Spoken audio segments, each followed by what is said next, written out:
Ғибрат ғұмыр.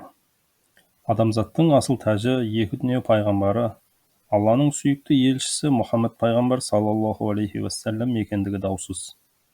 Ол өзіне дейінгі бүкіл пайғамбарлардың жоғары қасиеттері мен ұлы жолын жалғастырушы, толықтырушы әрі тамамдаушы ретінде келді. Ол келмес бұрын дүниенің халі мүшкіл, адамзат өмірі түнекте болатын. Оның нұры күллі ғаламға сәуле боп төгілді. Мұхаммед пайғамбардың саллаллаху алейхи уассаламның келуімен көңілдерді перделеген қараңғылық серпіліп, саналарды тұмшалаған тұман сейілді. Иман кәусарына қаныққандар жаратылыстың мәнін ұға бастады.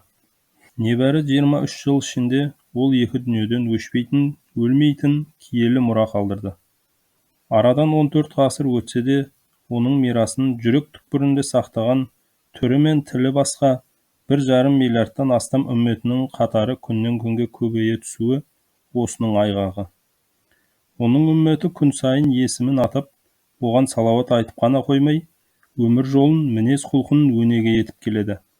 Әрбір адам өз бойынан табылуын қалайтын сабыр, ұстамдылық, қанағат, дархандық, кішіпейілділік, батылдық сияқты көркем мінез құлықтар бар. Бұл адамды нағыз адам ететін асыл қасиеттер. Ардақты қасиеттердің әсем мінез құлықтың барлығы бойынан табылатын өнегелі тұлға екі дүние пайғамбары Мұхаммед саллаллаху алейхи уассалам екендігіне шүбә келтірмейтіндігіміз ақиқат. Оның жоғары керемет көркем мінез құлық иесі екендігі Алла тағаланың қасиетті кітабы Құранда былайша сипатталады. Шүбәсіз сен теңдесі жоқ ұлы көркем мінез құлыққа иесің. Қалам сүресі 4-ші аят. Құран шүбәсіз Алла елшісінде сендер үшін әрі Аллаға және ақырет күніне бар үмітін артқан, Алланы және ақырет күнін жан тәнімен қалайтын, һәм Алланы көп еске алып, оған көп құлшылық ететіндер үшін қай жағынан алсақ та теңдессіз үлгі өнеге бар. Ахсаб сүресі 21-ші аят. Деу арқылы барша мұсылмандарды одан өнеге алуға үндейді. Шындығында да оның парасат пайымы, өмір жолы, сөзі мен әрбір әрекеті біз мұсылмандар үшін таптырмас үлгі. Пайғамбарымыз Мұхаммедтің саллаллаху алейхи уассаламның өзі де мен тек жоғары көркем мінез құлықтың үлгісін көрсету үшін жіберілдім деген бұл дүниеге келу мақсатын нақтылай түседі. Оның мінез құлқын Алла тағала мадақтаған. Өзіне дейінгі діндерді тамамдап толықтырушы исламның негіздері жазылған Құранды түсірген кезде, ондағы айтылғандарды іс жүзінде адамзатқа паш ету үшін Алла тағала Мұхаммед пайғамбарды таңдаған. Құранда баяндалған ғажайыптардың бәрін пайғамбарымыздың өмірі дәлелдей түседі. Пайғамбарымыздың айнымас серіктері, сахабалар Айша анамыздан Мұхаммед пайғамбардың саллаллаху алейхи уассаламның мінезі жайлы айтып беруін өтінгенде, ол сендер Құранды оқыған ба едіңдер? Оның мінез құлқының өлшемі Құран ғой, деп жауап берген екен. Пайғамбарымыз Мұхаммедтің саллаллаху алейхи уассаламның өмірі барша әлеуметтік және қоғамдық топтың өкілдері үшін өнегеге толы. Айталық, әрбір дәулетті адам хижретінен бірнеше жылдан кейін бүкіл Арабстанға әкім болып, молшылыққа кенелген, алайда бар дүниесін кедей-кепшікке үлестіріп берген пайғамбарымызды өнеге тұтуы керек. Жанашыр ешкімі жоқ, халі мүшкіл, бауыр туысы тастап кеткен жарымжан кісілер Меккеде адам айтқысыз азаптарға душар болып, өз ағайындарынан жәбір көрген пайғамбарымызды есіне алып, қиыншылыққа мойымауы тиіс. Тәрбиеші ұстаздар мешітінің ауыз бөлмесінде бүкіл жауапкершілігін өз мойнына алған шәкірттеріне дәріс беріп, тәрбиелеген шапағатты пайғамбарымызды әрдайым жол бастаушы деп білгені дұрыс. Ал әрбір шәкірт Алладан түскен Құранды Жәбірейіл періштенің құзырында отырып, оқып үйреніп, іске асырған Алла Расулынан өнеге алуы керек. Әрбір жеңімпаз әскербасы саны аз әскерімен ұлы жеңістерге қол жеткізген, Меккені алған тұста кішіпейілдігінен басын барынша иген пайғамбарды үлгі етуі қажет. Әрбір саудагер жұбайы Әзірет Хадишаның саудасына көмектесіп, сауда-саттыққа қара қылды қақжырған әділ пайғамбарымыздан сабақ алғаны дұрыс. Жетімдіктің зардабын тартқан әрбір адам ана құрсағында әкесінен 6 жасынан аяулы анасынан айырылып, тұл жетім қалған Расулланың өмірінен өнеге тұтуы керек. Әрбір жасөспірім намыс пен әдептің үлгісі, шыншыл турашыл Мұхаммед пайғамбардың саллаллаху алейхи уассаламның өмір жолын үлгі деп білсін. Халыққа уағыз айтып, адалдыққа насихаттаған әрбір адам мешітте сахабаларына, шешенде көркем тілімен ақиқатты ұрандаған тура жолға бағыт сілтеген, дүйім жұртты ұйытқан Алланың сүйікті құлы Мұхаммед саллаллаху алейхи уассаламнан өнеге алғаны дұрыс. Біз бақытты ұрпақ, екі дүние пайғамбары Мұхаммедтің саллаллаху алейхи уассаламның үмметі болуды нәсіп еткен Аллаға мыңда бір шүкіршілігімізді айтып, пайғамбар жолынан адаспауды, оның шапағатына бөленуді тілейміз. Өйткені адамзат оны тануға мәжбүр. Оны танып білмей, өмірлік принциптерінен үлгі алмаған жағдайда рухтан семіп, өмірден түңілу пайда болады. Айналамыздағы қаптаған проблемалардан арылудың, тынығудың бірден бір жолы рухқа иман нәрін егу. Осынау ұлы тұлғаның өмірі жайлы қалам тарту бақытты міндет. Қазақ деген ғажап халықтың руханиятын асқақтатуға, ұзақ жылдар бойы ұмыттырылмақ болған ұлттық құндылықтарымызды жаңғыртуға тамшыдай да болса үлес қосу қасиетті борыш. Қолжазбаны ең алғаш оқып шығып, Жұлдыз журналында 2 жыл бойы үзбей жариялануына бұрындық болған жазушы ғалым Мұхтар Мағауинге кітаптың алғы сөзін жазып, әрдайым ағалық ақылын аямаған Д. Қонаев атындағы гуманитарлық университетінің профессоры ғалым Сәрсенбі Дәуітұлына қолжазбадағы аяттар мен хадистерді, тарихи мәліметтерді ғылыми сараптамадан өткізіп, мақұлдаған Қазақстан мұсылмандары діни басқармасына шексіз алғыс айтамын.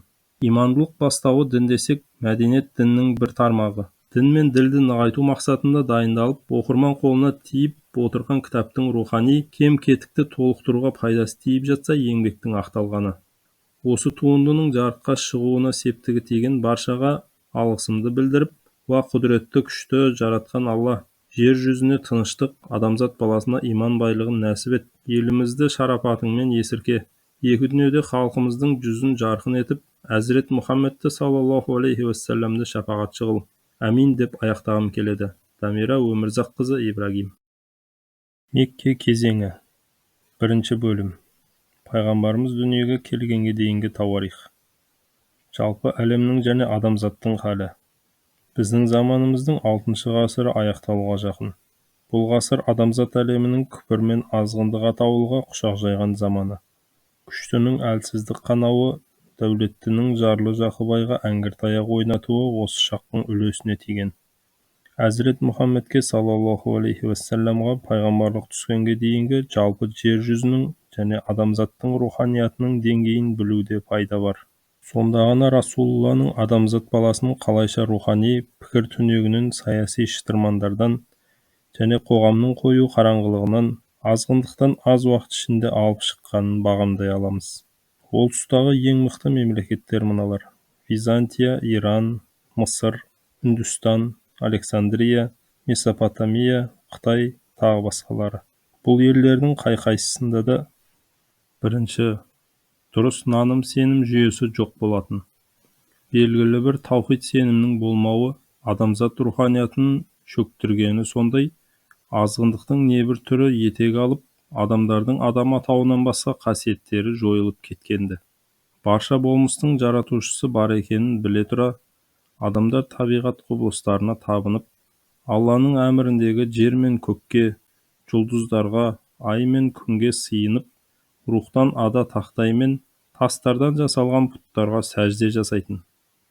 Адамзат баласының ар-ұжданы, рухы Аллаға иманнан махрұм қалғандықтан, барша жаратылыс илахи құдіреттің нәтижесі деуді білмей әбден адасқан. Ақылды орынды қолданбау салдарынан көз байланып, көңілдер тұмшаланған. Иман, рух байлығы деген қазыналардан аулы алыс қалған бұл байғұстар бір сөздің, бір кітаптың жазушысы, ойлап шығарушысы болатынынан кішкентай иненің де ұстассыз жасалмайтынын біле тұрып, мыңдаған сырға толы, керемет жіңішке есеппен жаратылған мына дүниенің жаратушысы бар дегенге сенбейтіндей дәрежеде парықсыз еді. Осындай мүшкіл халдегі дүние таухид сеніміне, Алланың бар және бір екенін паш етіп, соған илануға үндеушіге аса мұқтаж болатын. Күпірлік пен азғындықтан арылудың жолын көрсетіп, бағытын сілтейтін жол бастаушыға деген қажеттілік күллі әлемнің пайғамбарға зәрулігі күн өткен сайын сезіле түскен. Екінші, барлық жерде адамдар таптар мен топтарға бөлінді. Илахи өлшемдерден махрұм адамзат бай, кедей, күшті, әлсіз, қожайын, құл, ақсүйектер мен қаралар болып көптеген топтарға бөлінді. Бай мен кедейдің, билеушісі мен бағыныштының арасында айырмашылық жер мен көктей еді. Билік басындағылар мен қарапайым халық арасындағы алауыздық шегіне жеткен. Үстем топтағылар қарапайымдарды жансыз заттан төмен көретін. Үшінші, бұл елдердің қай-қайсысында да құлдыққа алып сату қағидалары бар еді. Адам құрметті, қадірлі тіршілік иесі, мұның астарына үңілу тек ақиқат иман арқылы жүзеге асады. Имандылықтан ада көңілдерін кір шалған сол кезеңнің адамдары, адамзаттың жер бетіндегі ең тұғырлы тұлға екенін аңдамақ былай тұрсын, оны алып сататын мүлікке есептеп, жабайы күйге ене бастаған. Құлдың айуаннан төмен саналатыны да аз емес. Қожайын құл мен күңіне ойына келгенін жасауға құқылы болған. Осынша азғындықтан алып шығар тұлғаға адамзат әлемі зәру еді. Бұл қажеттілік күн өткен сайын біліне түсті. Төртінші, діндер мәзһаптар арасындағы алауыздық. Христиан дінін ұстанатын елдерде христиандықтардың Иса пайғамбар арқылы келген түпнұсқасы, яғни бір жаратушыға сенім жойылып, үштік, үш құдайшылық, тәслис сенімі жайыла бастағанды. Дін басылары Иса пайғамбардың дініне ойдан небір толықтырулар енгізіп, жан-жаққа тартып бақты. Әсіресе Шығыс Рим империясында дін атын жамылып, зұлымдық пен азапты арттырғандар көбейе түсті. Иранда сол кездегі үстем дін мездеизмнен бас тартқандар, не діни ғұрыпқа мойынсұнбағандар аяусыз жазаланатын. Көз ою, асу, таспен шөкелеу, ас сусыз аштан өлтіру дағдыға айналған. Бесінші, ол дәуірде адамгершілікті ауызға алудың өзі ерсі. Имандылық жоқ жерде адамгершілік туралы сөз қозғаудың өзі ерсі. Ар-намыс аяққа тапталып, нәпсі құмарлық адамдардың басты машығына айналған. Ұрлық, жезөкшелік, адам өлтіру жайлаған қоғамда адамзат атты ұлы есім жойылғандай. Мысалы, Византия императорының өз қарындасымен үйленуі азғындық емей не? Міне адамзат жетім, дүние мұңлы, жер жүзі азалы алып алаң іспетті. Адамдар бір-біріне дұшпан, мәнсіз тірліктен жеріп, жансыз мақұлық кейпіне енген. Жол бастаушы жоқ, тұлдыр қоғам ащы өксікке булыққан. Барша әлемді ширіктің, надандық пен күпірдің қара қошқыл бұлты басқан. Дүние осы бұлтты ысырып, сәулеге кенелетін нұрлы тұлғаға зәру. Бұл бақыт нұры түскенде ғана адамзаттың назырқанған көңілі шалқып, кемерінен тасыры, жыланқылықтың орнын жайдарлық басары сөзсіз еді. Адамзатта жаратылысының жалған дүниедегі жолаушылығының мәнін ұғып, Алланы танып, иман келтіріп, ғибадат етудің қажеттілігін түсініп, баянды бақытқа қол жеткізіп, тірліктің тұтқасын ұстар еді.